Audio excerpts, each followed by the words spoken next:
Hey guys, in this video I'm going to do a guide on Norog and showcase him in what I believe is his best areas in the game. First, let's go over his kit. Norog has a very simple kit, and in all honesty, the effects of both of his skills are irrelevant in the areas he's best at. All that matters is the damage that it does, and it does do a significant amount of damage. But let's go over his skills anyway. His A1, which was recently changed, has a 40% chance of placing block cooldown skills debuff, and it can book up to 60%. His second skill, his A2, attacks all enemies and places a block buff debuff for 2 turns. So his A1 has a multiplier of 4 times his defense, and his A2 has a multiplier of 3.9 times defense. Both of them are pretty decent and does a good amount of damage for a defense champion. So his next two abilities are what makes Norok special. His passive got recently buffed, so before it just reduces damage taken by your allies by 50%, but with the buff, it now is able to decrease up to 25% damage if there are no active buff on your allies. To put this into perspective, this is basically a permanent strengthen buff on your allies as long as they don't have any buff on them, which is huge. This passive also makes him immune to stun, freezes, and sleep. Next is his aura. So he has an ally defense aura in dungeons by 40%. With the change to Blind Seer's aura, this is now the biggest dungeon defense aura in the game. So I believe that Norok is best at two areas in the game. The first area in the game I believe he's best at is Clan Boss. So if you don't have a block debuff for a cleanse champion, you can use Norok as a stun tank in your clan boss. He also have an added benefit where his passive decreases the damage your team takes in clan boss by an additional 15% or 25% if you don't have buff, which is most likely not the case.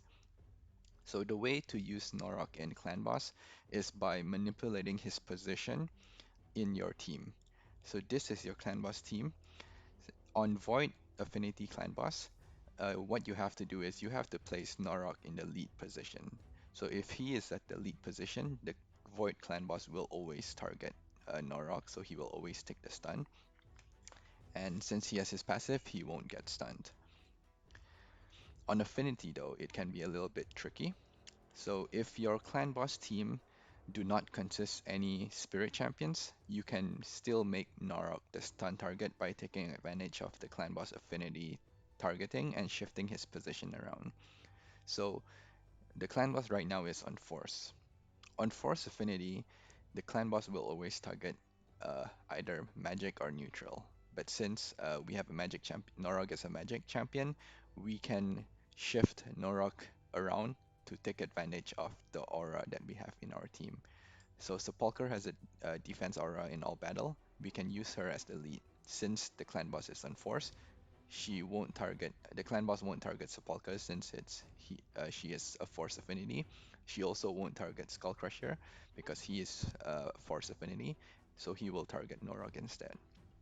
So if you can see in this team, I also have Krila, which is a magic champion, but the clan boss follows uh, target in the order of your team here. So this is the first position where Sepulcher is, the lead. The second position is where Skullcrusher is, and the third is Norok, the fourth Razin, the fifth is Krila. So the clan boss will follow this order: one, two, three, four, five. So if you place Norok in front, the clan boss will target Norok first.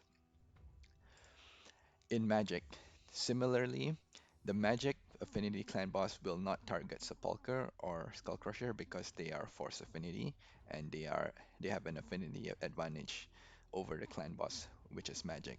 So you can place Norok at the same position, so he can still take the stun.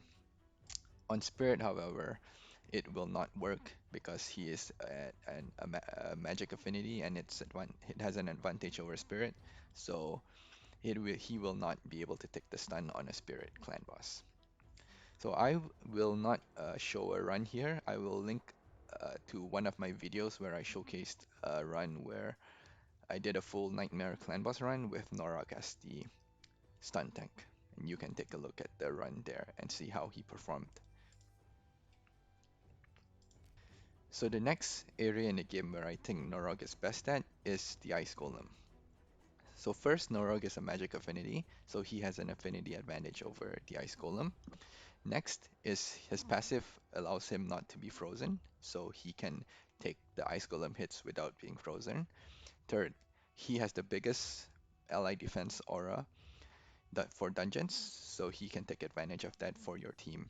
And finally, he works extremely well in a seer-based composition because of his new passive that reduces damage taken by all allies if they don't have any buff by 25%. If you run a seer comp, seer will strip all your buff and deal damage to the Ice Golem, which will most likely trigger his slam back at you. So his seer strips all the buff, you don't have any buff on your team, the clan boss hits you, and you take 25% less damage. And that can be a huge difference between living or dying. So I will show an example of a run here and how Norok performs in Ice Golem.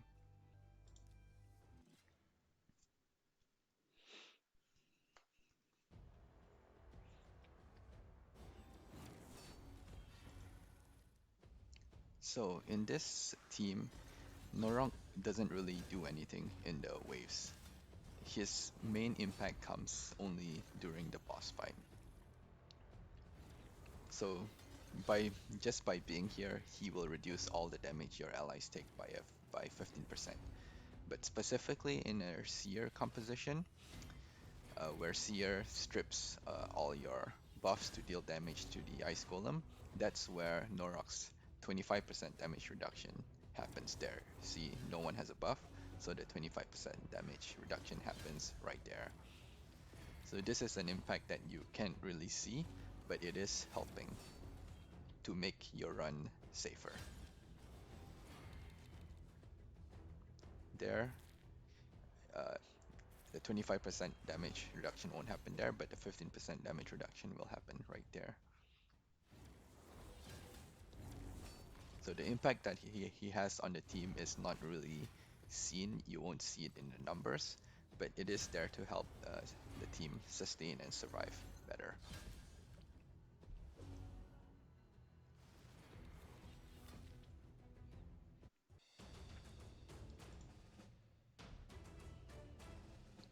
So let's go over the stats of Norog and how he's geared and how to gear him. So this is how I have my Norog geared. He is in lifesteal set because I use him in Clan Boss, and also this build works for him in the Ice Golem dungeon as well. So if you've noticed from the two areas that we used him in Clan Boss and Ice Golem, both his attacks that places block cooldown skills debuff and a block buff debuff have no use whatsoever. These buffs can't be placed on the Clan Boss, or doesn't work as well on Clan Boss, and the Ice Golem mob since Seer clears the waves anyway. And both the skill doesn't work on the boss, obviously. So it doesn't matter for him to have accuracy at all. So you can build him in pure defense with enough speed, try to get 100% crit rate and crit damage, and that's all you need to focus on him.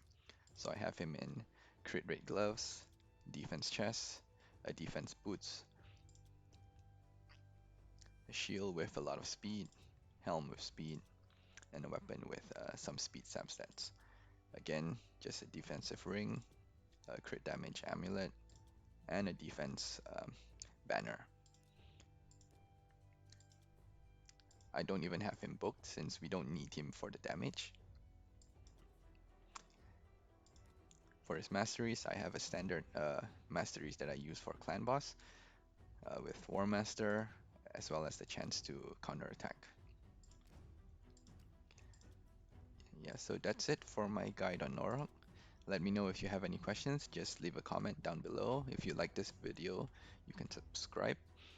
Um, yeah, thank you for watching. Goodbye.